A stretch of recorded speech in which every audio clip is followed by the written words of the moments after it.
asalaamaaleykum mbokk yi tey la altine fukki fan ci rajab muy weeru ndeyu koor di juróom-ñaareelu weer ci atum junni ak ñeenti téeméer ak ñeent fukk ak juróom ci gàddaay yonente bi sallallahu alayhi wa sallam dëppoo ñaar fukki fan ak ñaar ci weeru janvier ci atum ñaari junni ak ñaar fukk ak ñeent.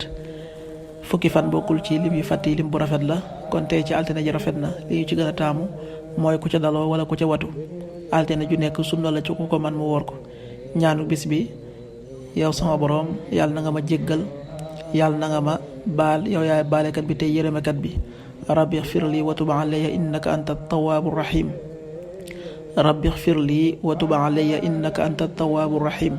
xadiisu bis bi yonent bi sallallahu alayhi wa sallam nee na bokkul ci nun koo xam ne du yërëm sunuy ndaw te du xam àqay sunuy mag. xadiis bi Abu Daawud génnee na ko. qaala rasulullahi sallallahu alayhi wa sallam laysa minna man lam yarham sagiirana wa yacrif xaqa kabirana.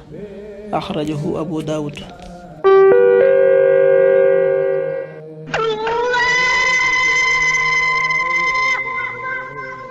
waxtu julli yi: suba waxtoom daa tàbbi 6h18 juróom benn waxtu yu tegal fukki simili ak juróom-ñett. tisbaar 13h44 benn waxtu wu tegal ñeent fukki simili ak ñeent. takkusaan 16h44 ñeenti waxtu yu tegal ñeent fukki simili ak ñeent. timis 19h03 juróom-ñaari waxtu yu tegal ñetti simili. gee 20h14 juróom-ñetti waxtu yu tegal fukki simili ak ñeent. loolu mooy waxtu julli yi ci Touba ak li ko wër.